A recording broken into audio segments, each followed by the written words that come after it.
I just submitted my Paycheck Protection Round 2 application, and here is exactly how you can do it as well. And first off, I would just like to apologize if I seem a little bit low energy. It's been a long week, and it's only Monday. So anyways, the Paycheck Protection Program Round 2 starts on the morning of the 19th. The portal opens up.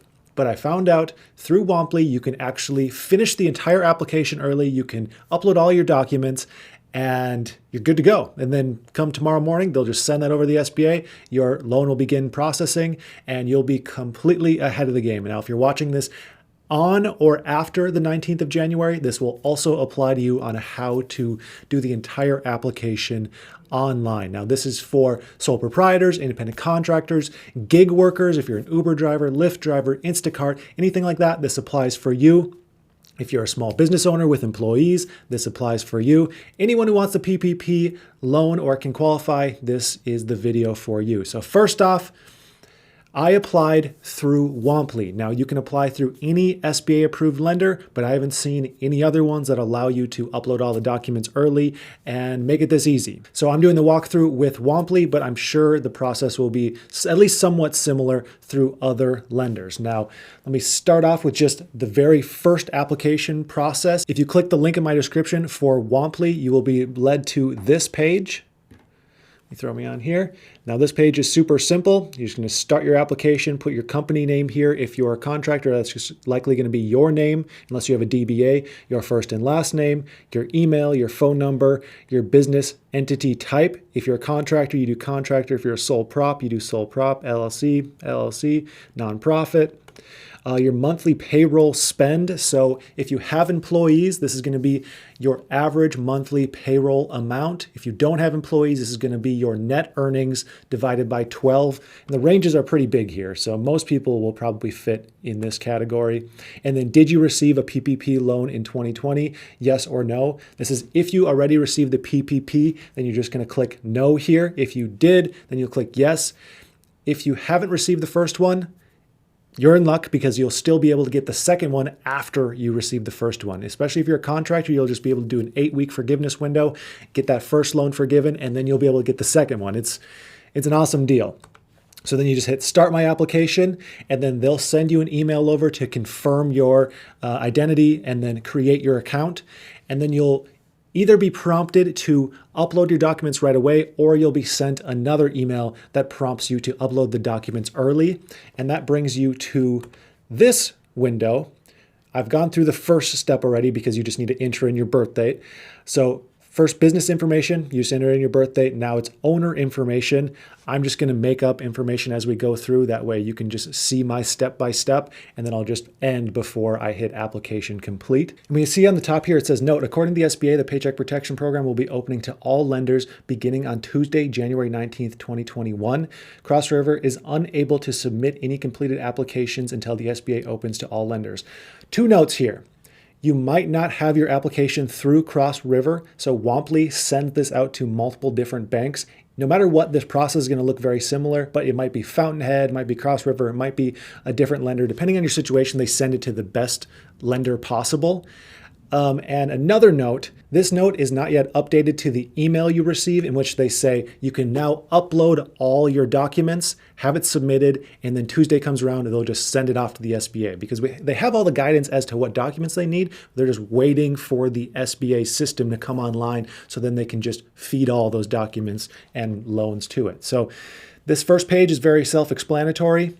It's just your business legal name again, your DBA or trade name if applicable. Many people don't have the DBA. Your business email, your business phone number. None of these are mine, so don't try calling or emailing any of these. Your entity type.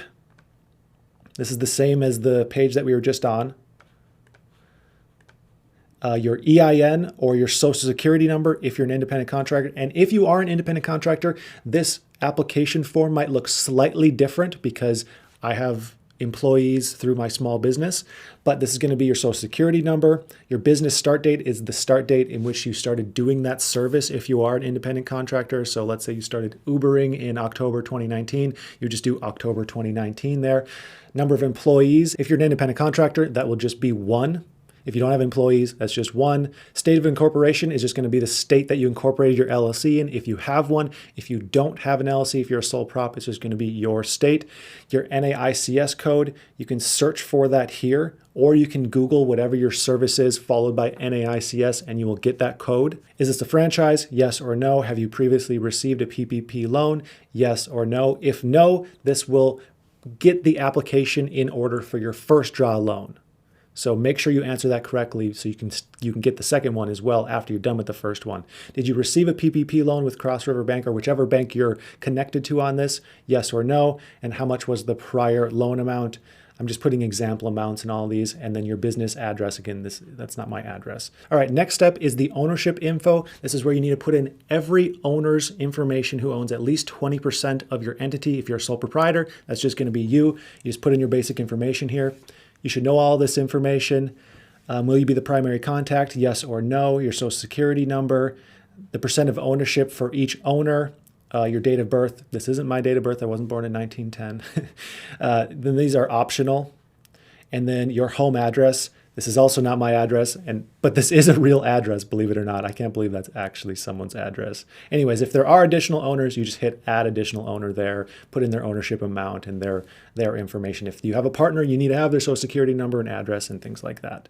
Okay, now this brings us to the questionnaire page. And if you've seen my other videos on the application process for the PPP, none of these questions will be a big surprise to you, but I'll run through them one more time. So the first one is the applicant or any owner of the applicant presently suspended, debarred, or proposed debarment declared ineligible from receiving this loan? Yes or no.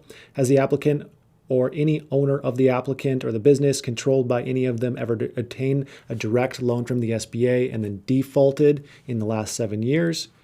Is the applicant or any owner of the applicant or any owner of other business have common ownership with another business? Now this means, let's say you own 50% of two businesses with another person, then you would put yes in that case. I'm putting no in this case. Is the applicant or anyone owning 20% or more presently incarcerated for a felony or criminal information? You'll know if your business partner is in prison. Then within the last 5 years for any felony involving fraud, bribery, embezzlement, or a false statement on a loan application for federal financial assistance. Have you done so in the last 5 years? Likely no. Is the U.S. the principal place of residence for all the employees on payroll for this application? Yes or no. Is this listed in the franchise directory? Yes or no. Did your business experience a 25% gross revenue decline in 2020? That's only for application 2. For application 1, you won't have to answer that. Are you highly seasonal? Now this just changes the gross revenue decline factor. So highly seasonal, yes or no. And then the quarterly loss question, you just want to say in which quarter you saw the greatest decline in revenue. So you just choose the quarter where there was the greatest difference in total gross receipts between 2020 and 2019. In my case, it was quarter 2. So we're gonna go to the next step. Now this is again questions that you have seen on the actual application through the SBA, so we should be familiar with this. What are you going to spend the loan on? Payroll, lease, mortgage interest, utilities, operation expenditures, property damage, supplier costs, protection expenditures for COVID-19 for employees, or other. I'm just planning on using mine on payroll, mortgage interest, utilities. If you are a contractor, it's just going to be payroll. It's just going to be pay to you. If you're a sole proprietor, same thing, only pay to you. The other things really just apply if you have employees and you saw a decline in payroll. Now, SBA previous loan ID. Of course, this is only if you received a first loan, but this was the hardest part for me to find this loan ID. For me, I had to call Chase Bank in order to get my loan ID for the previous loan for this one. You might be able to find this on your loan documents from the first time around. I did find this that was pretty helpful, how to find your PPP first draw loan number. And this has a bunch of the major big banks and the support numbers and where to go exactly. I'll have this linked in the description. But this was important because I thought I had the right number at first, but then I realized it wasn't. Your PPP first draw SBA loan number is the number assigned to your approved first draw PPP loan by the SBA. The number is 10 digits long and does not contain letters or dashes. 10 digits, that was an important thing. The one I had was 9 digits and it was just the bank's reference number. Now it says your lender will likely provided this to you when you first received your loan documentation. So you'll have to look back in your emails and see when you very first received that loan documentation. If it's not on there, chances are you're gonna have to call the lender and get that loan documentation from your lender. It was kind of a pain for Chase Bank, but it's doable. And if you can figure that out, you're basically gonna get this forgivable loan. Now going back to the application, annual gross payroll amounts, this is where it gets a little bit more nitty gritty and you need to reference certain forms. So this will also be different if you're a contractor versus if you have employees. So you can see if you are an employer and filed 940 forms, refer to that section, your 940 form, and get your total gross payroll amount, and then you'll enter in that amount here. We're just gonna say, for sake of example, $100,000. If you report self-employment income, then you're going to use your Form 1040 Schedule C net income, and you're going to put that amount here. If you report partnership income, then you put your K1 amount here. Now it says payroll costs consist of compensation to employees whose principal place of residence is the United States. And this includes everything: salary, wages, commissions, compensation, cash tips, basically everything included wage-wise up to $100,000 per employee.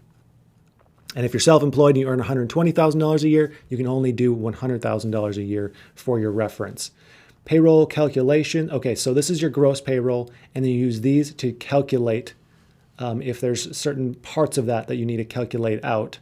Like if you made $120,000 a year, for example, in net income, you'd put $120,000 here,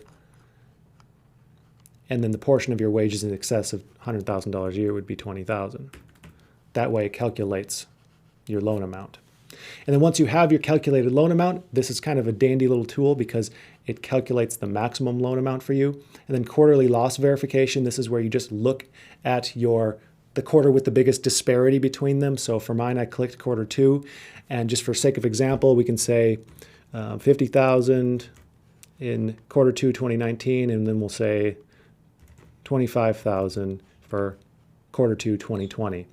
Now, if you don't have quarterly income statements, which you likely don't if you're a contractor or a gig worker, the best way to do this is going to be take your bank statements and look at the total income for those periods, for the 3-month quarterly periods. And a quarter is defined as January, February, March is quarter 1, April, May, June is quarter 2, and so on. So make sure you have the right quarterly amounts, and then you'll have to upload that verification later on. I'm glad that they asked for this verification ahead of time, because then that way you know you're going to be able to have this loan forgiven as long as you can get through all of this process. And then just ask for your bank account information. Now, I'm not going to go any further on this example because I don't want to accidentally submit this, but then you just e-sign it, and then you upload the supporting documents that you need. And the documents were pretty self-explanatory. I've gone over these a bunch of other times, but it's just your voided check for your bank account, your driver's license, proof of payroll, proof that you were payroll or income, proof that you were in business on February 15th, 2020 or before. So like a bank statement or something showing that you were earning income with that business or service before that period. And then proof of revenue loss, which will either be profit and losses, a draft 2020 1040 and a 1040 for 2019, or all your bank statements for 2019 and 2020. There's a few different options there. And then you just hit application complete, and you are good to go. Your application has been submitted, and you will be pretty much first in line for getting that PPP loan. And then you're done. Then you get to sit back, you get to receive that forgivable loan. And if it's your first time receiving one, then you'll be able to get another one. These are exciting times, and the process is over with. So that's going to do it for today. Make sure you like this video if you enjoy my effort on all things stimulus. Subscribe if you haven't already. Share this with someone who you might think could benefit from it. And that's about it. So I'd like to thank you for watching, and I hope you have a profitable day.